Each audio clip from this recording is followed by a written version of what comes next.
أبرحونا قربان زلخم نايز مدب زي تخاتلتي سم እግዚአብሔር ተመስገነ ይሁን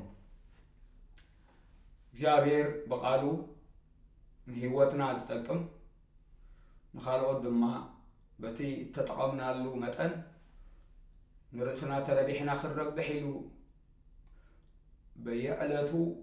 ካብ ቃሉ ዝምህረና እግዚአብሔር ሽሙ ብሩኽ ይሁን እግዚአብሔር ሰናዩ ምሕረቱ ከዓ ንዘለዓለም ይነብር እሞ ንኣምላኽ ክብሪ ይኹን ካብዚ ቀፂልና ተስፋታት ዘለዎ ትእዛዛት ኣምላኽ ብዝብል ካብ ቃል ኣምላኽ ክርኢ ክፍሊ ንባብና ድማ ካብ ካልኣይ ቆሮንቶስ ምዕራፍ 1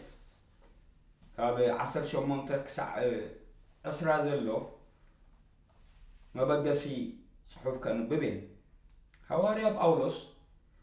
ናብ ሰብ ቆሮንቶስ ክልተ ደብዳቤ ከም ጽሓፈ ኣብኡ ርኢና ኣለና ቀዳማይ መልእኽቲ ጳውሎስ ናብ ሰብ ቆሮንቶስ ካልኣይ መልእኽቲ ጳውሎስ ናብ ሰብ ቆሮንቶስ ካልኦት መጽሓፍቱን ጽሒፉ ነይሩ ደብዳቤታት ናብዞም ሰብ ቆሮንቶስ ግና ዝተረኽበ እዚ እዩ ዛኻልኣይቲ ደብዳቤ ክጽሕፈሎም ከሎ ክመጽእ ኢልዎም ነይሩሲ ግን ብዝተፈላለየ ምኽንያት ምእንቲ ክንሕፎም ኢሉውን ከም ዝኾነ ከይመጸ ምስተረፈ ነገሩ እወን ኣይኮነን ዲዩቲ ኣካይድኡ ኢሎም ክሳዕ ዝጥርጥርዎ ስለ ዝኾኑ እቲ ዘረባይሲ እወ እንተደኣይለስ እወ እዩ ኣይኮነን እንተኢለ ድማ ኣይኮነን እዩ እቲ ካብ ፍቕዲ 15 ተዛሪቡሉ ዘሎ ኣምላኽ ግን ኣብ መንጎኦም ከመይ ይሰርሕ ከም ዝነበረ ከረጋግጽ ደልዩ እቲ ኣብ መንጎኦም ጎይታ ዝገበሩ ግብሪ የዘክሮም እሞ ከምዚ ድማ ይብሎም ፍቕዲ 18 ክሳዕ 10 ዘሎ ከንብቦ ከምዚ ድማ ይብል እቲ በኣና ማለት በኣይን ብስልዋኖስን ጢሞቴዎስን ኣብ ማእከልኩም እተሰብከ ወዲ ኣምላኽ ኢየሱስ ክርስቶስ ብእኡ እወይ እምበር እወን ኣይኮነን ኣይነበረን እሞ ኣምላኽ እሙን ከም ዝኾነ እቲ ንኣኻትኩም ዝነገርናዮ ቃል እወን ኣይኮነን ኣይነበረን ተስፋ ኣምላኽ ዘበለስ ኣብኡ እወይ እዩ ስለዚ ከዓ ኣምላኽ በኣና ምእንቲ ክኸብርሲ ብእኡ ኣሜን እዩ ይብል ኣብዚ ከም ንሪኦ እግዚአብሔር ዝሃቦ ተስፋ ብምሉኡ ኩሉ ኣብ ኣምላኽ እወ ከም ዝኾነ ኢየሱስ ክርስቶስ ድማ ነቲ በኣምላኽ እወ ዝተባህለ ተስፋ ፈጻሚ ኮይኑ ንኽብሪ ኣምላኽ ብስሙ ከም ዝገብሮ ይዛረብ ኣሎ እሞ እስከ እግዚአብሔር ክዛረበና ኣርእስቲ ትምህርትና ተስፋ ዘለዎ ትእዛዛት ኣምላኽ ብዝብል ክርኢና ተስፋ ኣምላኽ ዘበለስ ብምሉኡ ኣብ ብሉይ ይኹን ኣብ ሓድሽ ኪዳን ኣብኡ ማለት ኣብ ኣምላኽ እወ እዩ ስለዚ ከዓ ኣምላኽ በኣና በኣይን በኣኻትኩምን ምእንቲ ክኸብርሲ ብኡ ብመን ብኢየሱስ ክርስቶስ ኣሜን እዩ እግዚአብሔር ይመስገን ንጸሊ ቅዱስ ሰማያዊ እግዚአብሔር ኣቦ ኣብ ምድሪ ዘይወድቕ ህያውን እሙንን ዝኾነ ቃል ኣለካ እሞ ስለ ህያው ቃልካን ተስፋታትካን ነመስግነካ ኣለና ሎሚ ቃል ኣምላኽ ከንብቦ ከለዉ እግዚአብሔር ንዝሃቦ ተስፋታት ጨቢጦም በቲ ዝሃብካዮም ተስፋ ደው ኢሎም ዝምክቱ ንሳቶም ብፁዓን እዮም ንብሎም ኣለና እግዚአብሔር ከም ሰብ ኣይኮንካን እሙን ኢኻ እሞ ስለቲ እሙንነትካ ንመስግነካ ኣለና ካብቲ ኣዝዩ ብሉፅ ባህርያትካ ሓደ እሙን ስለ ዝኾንካ እሞ ስለዚ ኢና ንኣምነካ ንእሙን ተኣምኖ ኢኻ እሞ ክትእመን ዝግባኣካ ኣምላኽ ስለ ዝኾንካ ንኣምነካ ኣለና ቃልካ ሓቂ እዩ በቲ ሓቂ ቀድሰና ተስፋታትካ እሙን እዩ ተስፋታትካ ኣባና ብምፍጻም ድማ ኣበርትዓና በዚ ኩሉ ንስኻ ክትከብር ድማ ሓሊፍና ኩሉ ህይወትናን ኣካይዳናን መንገድናን ግዜናን ንዓኻ ሓሊፍና ንህብ ኣለና ካብ ዘለዓለም ንዘለዓለም ትቅድስ ስምካ ይባረኽ كلهم حواتي بزقال سلة تبارخهم دما يمسكنك الله بشم يسوع كريستوس آمين. أقدماء كورنثوس معرف 10 فقد 10 سلسة نجارات እግዚአብሔር ንወድሰብ ኣብ ናብርኡ ከም ዝሃቦ ተዛሪቡ ኣሎ ሳተን ድማ እምነት ተስፋ ፍቕሪየን ካብዚኣተን ተዓቢ ፍቕሪ እኳ እንትኾነት ሰለስቲአን ግን ናይ ግዲ ኣድለይቲአን እምነት ክህልወና ተስፋ ክህልወና ፍቕሪ ክህልወና ትርጉም ህይወት ኣብዚ እዩ ዘሎ ሰብ እምነት የብሉን ተስፋ የብሉን ፍቕሪ የብሉን እንተደኣ ኮይኑ ትርጉም ህይወት የብሉን ምባል ይቐልል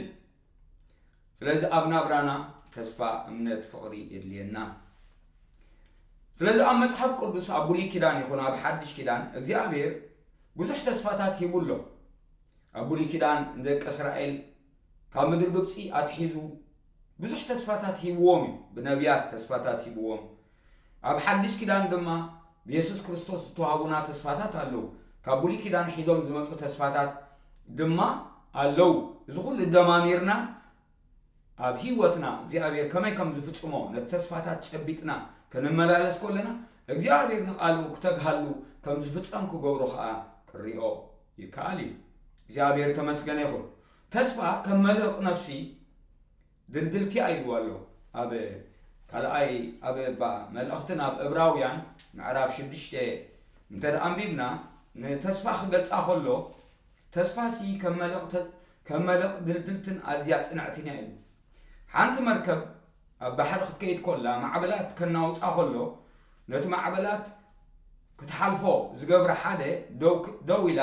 ከተሕልፎ ዝገብረ ሓደ ንታሕቲ እትድርብዮ ሓደ ከቢድ ሓፂን ኣሎ ንሱ መልህቕ ይበሃል እዚ መልህቕ እዚ ነቲ ማዕበል ክትሓልፎ እሞ ክትሰግሮ ይገብራ እዩ እግዚአብሔር ተመስገነ ይኹን ዕብራውያን ይብል ኣለኹ ምዕራፍ 6 ናይ ዕብራውያን ጸሓፊ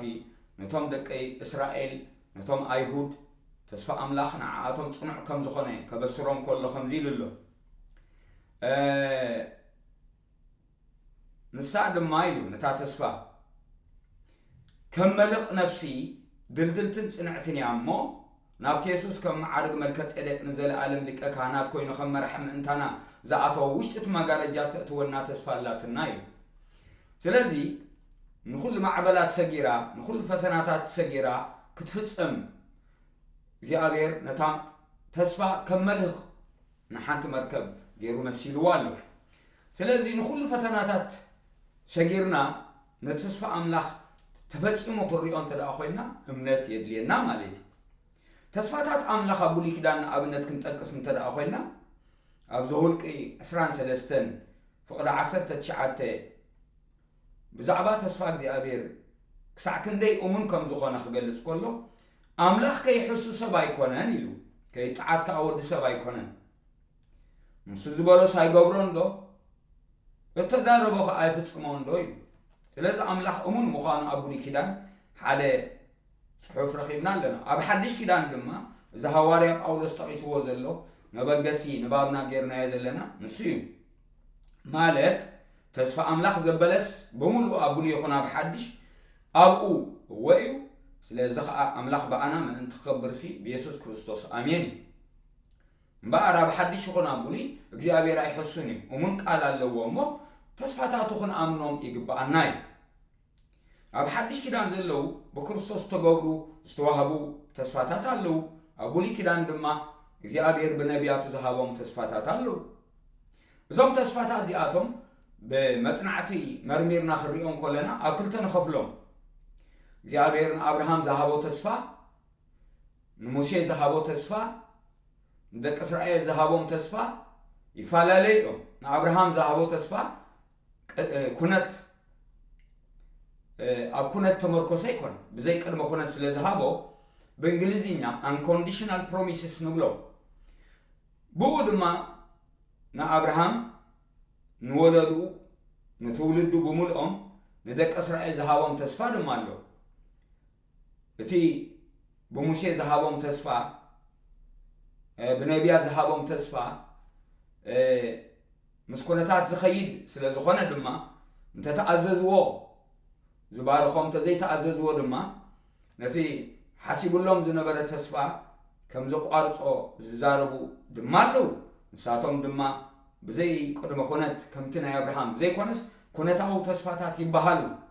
بانجليزيኛ conditional promises يبهالو ስለዚህ unconditional promises بزي قدم خونت زخون تسفاتات አለው conditional promises مسكونታት ናይ አካይዳኻ መእዛዝ ካዝኾደ ድማሎ አቡሊ ኪዳን አብነት مسكونታት ዝኸሉ ተስፋታት ዝሃቦም እንተዳሪና ኣብዘጻት አለው ኣብዘጻት 15 ኣብዘጻት 13 ኣብዘዳግም 7 ንኣብነት እንተሪና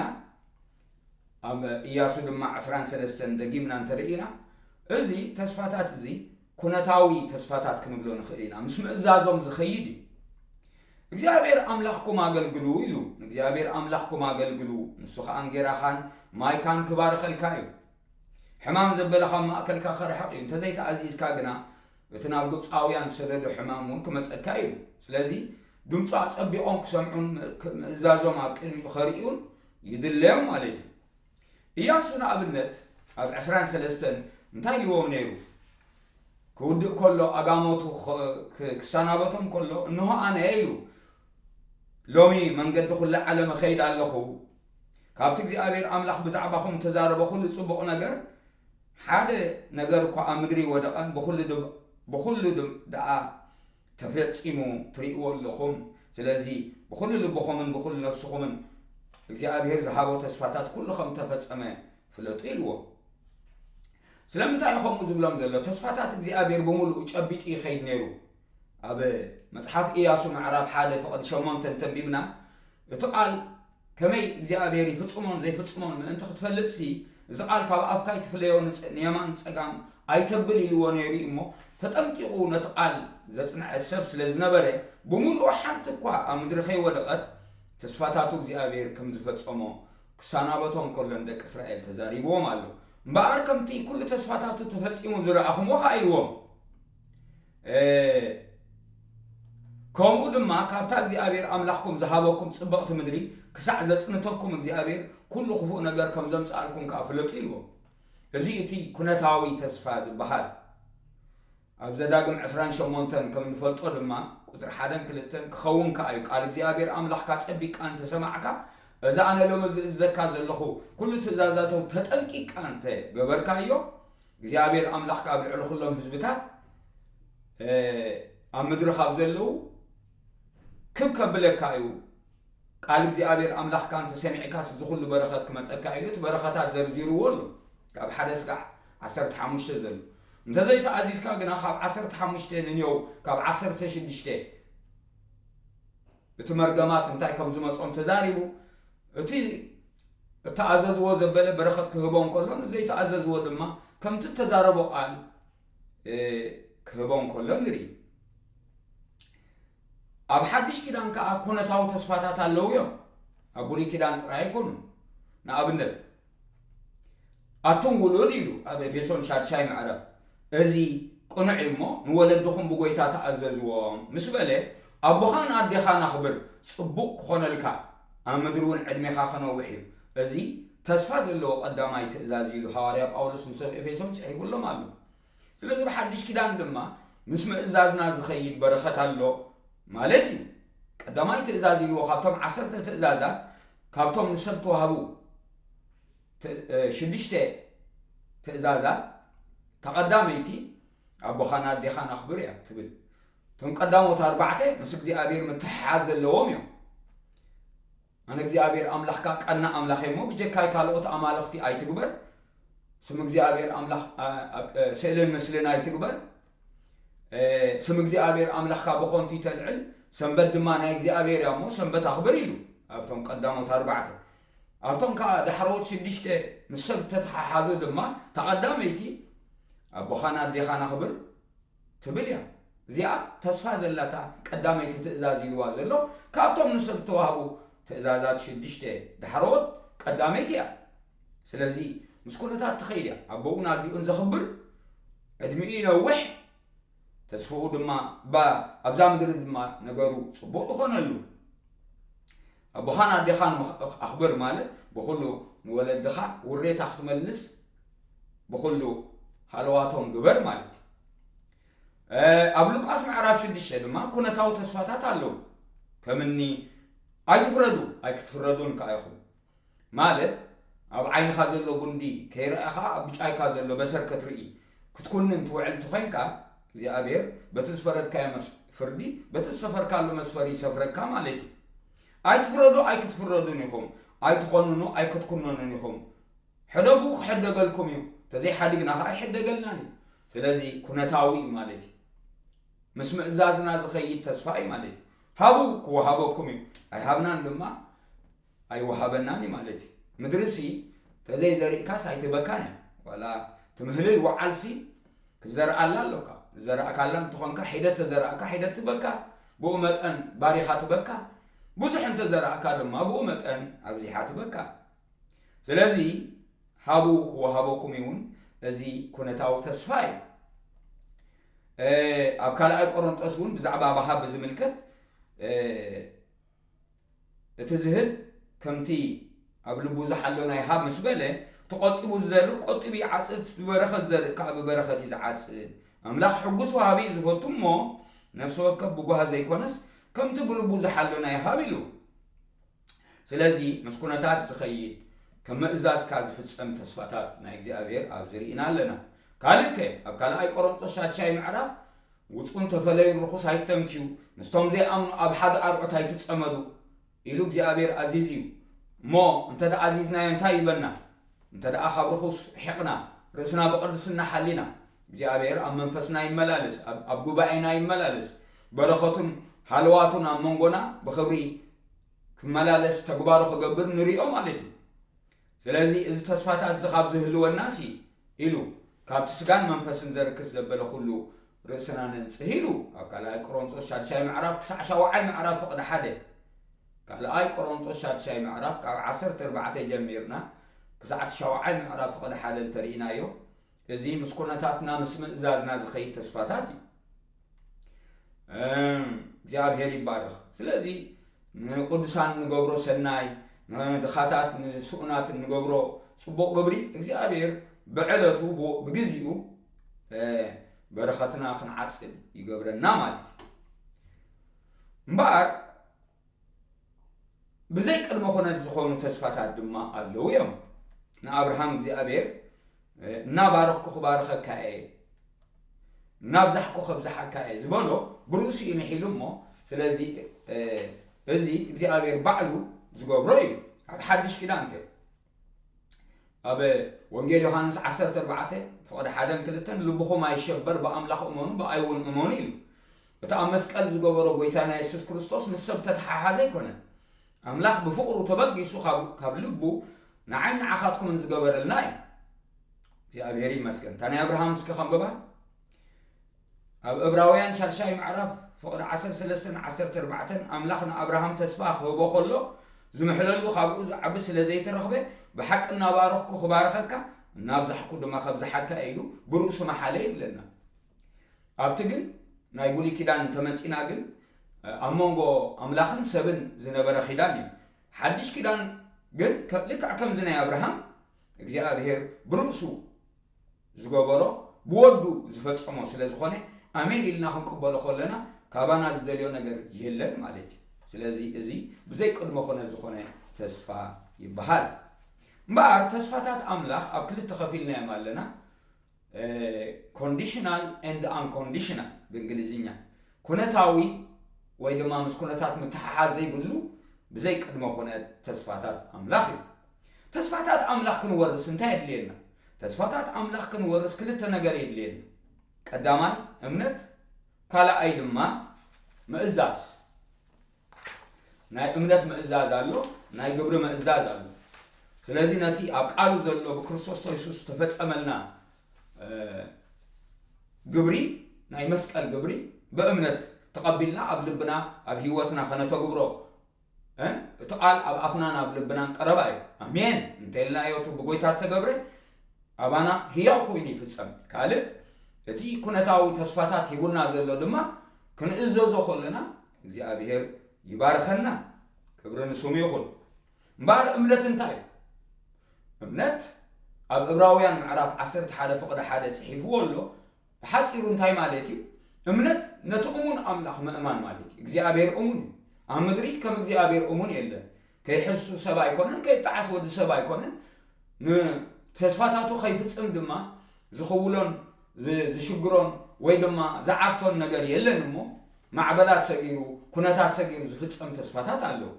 ክብርን ስሙ ይኹን ስለዚ ንኣምላኽ ነቲ እሙን ኣምላኽ ክንኣምኖ ከለና ንግብርታቱ ድማ ክንኣምን ከለና ንተስፋታቱ ክንኣምን ከለና ንቃሉ ክንኣምን ከለና እሱ እምነት ይባሃል እግዚአብሔር ይመስገን እምበር እምነት ተስፋታት ኣምላኽ ንኽንጭብጥ ቀዳማይ መሳርሒ እግዚአብሔር ይመስገን እግዚአብሔር ዝተመስገነ ይኹን እምነት ኢለለኹ እምነት ቀዳማይ መሳርሒና እዩ ካልኣይ ምእዛዝ ኢለለኹ እግዚአብሔር ይመስገን እዚ ብዘይ ቅድመ ኾነ ዝኾነ በእምነት እንቅበሎ ናይ እምነት ምእዛዝ ኢልዎ ዘሎ ኣብ ሮሜ 1:9 ወንጌል ሰሚዕና ንኣብነት ጎይታ ሓጢኣትካ ወሲድዎ እዩ ዕዳኻ ደምሲስዎ እዩ ሕማምካ ድማ ጸልዎ እዩ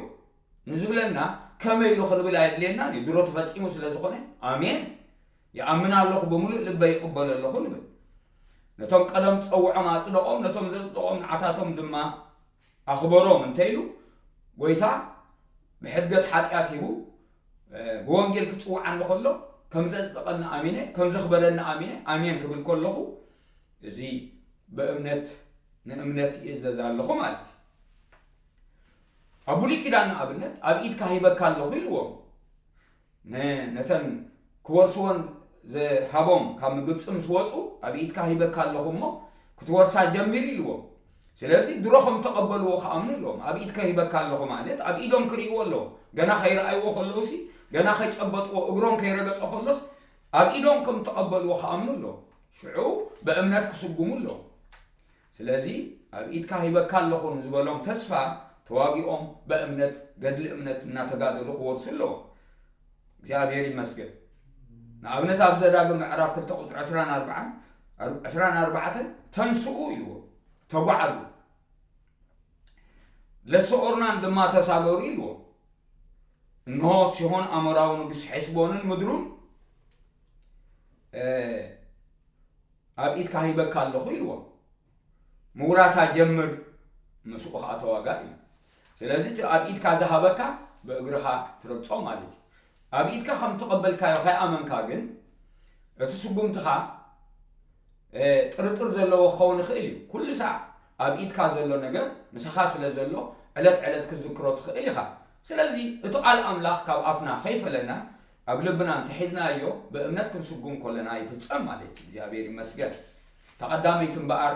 ንተስፋታቱ ክንወርስ ካብ ዝገብሩና ሓንቲ እምነት እያ ተኻልኣይቲ ምእዛዝ እያ ምእዛዝ ከም ውሉድ ኣምላኽ መጠን ነቲ ብጎይታ ዝተዋህበና ትእዛዛት ብፍታው ልቢ ብምሉእ ልብና ብምርዳእ እናስተንተና ኣብ ልብና ዓቂርና ንኽንእዘዞ ክንውስን ከለና እዚ ምእዛዝ እግዚአብሔር ይመስገን ብዙሕ ሰብ ዘይባረኽ እንተኾይኑ እዩ ነቲ ተዋህቦ ተስፋ ንምእዛዝ ስለ ዝድንጉ እዩ ንኽኣምን ስለ ዝድንጉ እዩ ስለዚ እምነትን ምእዛዝን ነቲ ተስፋታት ኣምላኽ ክንወርስ ይገብሩና ስለምንታይ ዘይባረኽ እንተኢልና ስለዘይተኣዘዝና እዩ ስለዚ ክልተ ዓይነት በረኸት ኣሎ ብተስፋ ኣምላኽ ካብ ተስፋ ኣምላኽ እንረኽቦም እቲ ሓደ ምድራዊ እዩ እቲ ሓደ ድማ ሰማያዊ እዩ ንኣብነት ሃቡ ክወሃበኩም ምድራዊ እዩ ሕደጉ ክሕደገልኩም እውን ኣብ ምድሪ ኣብ ህይወትና ዝፍጸም ኣሎ ምስ ኣምላኽ ድማ ዝኸውን ኣሎ ስለዚ ቅድም መንፈሳዊ በረኸት ክንቆጽር ድሓር ድማ ስጋዊ በረኸት ክንቆጽር እዩ ኣምላኽ ዝደሊ ብመንፈሳዊ በረኸት ኣብ ሰማያት ብክርስቶስ ኢየሱስ ኣምላኽ ባሪኹና እዩ መንፈሳዊ በረኸት እዩ ዝብል ዘሎ ስጋዊ በረኸት ኣይኮነን ስለዚ ስጋዊ በረኸት እኳ እንተረኸብና ንሱ ሓላፊ እዩ መንፈሳዊ በረኸት ግና ጽድቂ ሕድገት ሓጢኣት ናይ ዘለኣለም ህይወት ሓጎስ መንፈሳዊ ሓጎስ ናይ ኣምላኽ ሰላም ምስ ኣምላኽ ዕርቂ ምስ ሰብ ዕርቂ እዚ ብጣዕሚ መንፈሳዊ ንውሽጥና ዘጠጥዕ ተስፋታት ኣምላኽ እዩ ስለዚህ በክርስቶስ ኢየሱስ በመንፈሳዊ በረከት ከም ዝባረኸና ኣብ ኤፌሶን ምዕራፍ 1 ፍቅሪ 3 ተዛሪቡሎ ውሉድ ምዃን ውሉድ ኣምላኽ ክትከውንሲ መንፈሳዊ በረከት እምበኣር ፍቅሪ ኣምላኽ ጸጋ ኣምላኽ ጽድቂ ኣምላኽ ሰላም ኣምላኽ ህይወት ኣምላኽ መንፈስ ውልድነት ምርካብ ሕብረት ምስ ኣምላኽ እዚ መንፈሳዊ በረከት እምበኣር ጽቡቕ ውህበትን ሙሉእ ውህበትን ካብ ላዕሊ ካብቲ መምላስ ጽላሎት ዘይብሉ ኣቦ ብርሃናት ዝወርድ እሞ ብክርስቶስ ኢየሱስ መንፈሳዊ በረከት ክንባረኽ ናይ መንፈስ ቅዱስ ተኻፈልቲ ክንከውን ጎይታ ተስፋታት ይብሉ ጸምእ እንተሎና ባይ ይምጻእ ኢሉ ብኸምኡ ከዓ ማይ ህይወት ይስተ ኢሉ ብዛዕባ መንፈስ ቅዱስ ክዛረብ ከሎ ቀዳማይ ጽምኣትና መንፈሳዊ በረከት ክኸውን ኣምላኽ ይደግፈና ብዘርእኻ ድማ ኩሉ ዓሌታት ምድሪ ክባረኹ እዮም ክብሎ ከለና ኣብርሃም እዚ ተስፋ ክህቦ ከሎ እቲ ዘርኢ ክርስቶስ እዩ ኣዝርእቲ ይበለን ኣብ ገላትያ እንተደኣ አንቢብናዮ ኣዝርእቲ ይበለን ብዘርእኻ ኢልዎ ዘሎ ገላትያ ምዕራፍ 3 ፍቕዲ 13-14 እምበኣር ብክርስቶስ ኢየሱስ መንፈሳዊ በረከት ተቐቢልና ኢና ካብ ምድሓን ኣትሒዙ ክሳዕ ዘለዓለም ህይወት መንፈሳዊ በረከት እዩ ሎሚ ሰብ ካብ መንፈሳዊ በረከት ኣብ ስጋዊ በረከት ዝያዳ እናተኮረ ነቲ መንፈሳዊ በረከት ዕሽሽ እናበለ መኻዱ እዚ ነቲ ብክርስቶስ ተገብረሉ በረከት ዘይመስተውዓል እዩ እምበኣር መንፈሳዊ በረከት ከነቐድም ይነግረኩም ኣለኹ እግዚአብሔር በመንፈሳውን በስጋውን በረከት ክባርከና ተስፋታት ይብሎ በእምነትናን በመእዛዝናን በረከትና ንውረስ ኣብ ዕብራውያን 11 ካብ 18-10 ተንቢብኩሞ አብርሃም አቦና ነታ አምላክ ዝሰርሐ ከተማ ይጽበ ስለዝነበረ አብዛ ምድር እዚኣ በእምነት እና ተመላለሰ ንአምላክ እናኽበረ ከም ኣብ ዓድጓና ዝቕመጥ ኮይኑ ተመላለሲ እግዚአብሔር ይባርኩም ከም አብርሃም በእምነት በመእዛዝ ወረስቱን ከውን አምላክ ይደግፈን ተባረኹ ብሩኻትኩም አሜን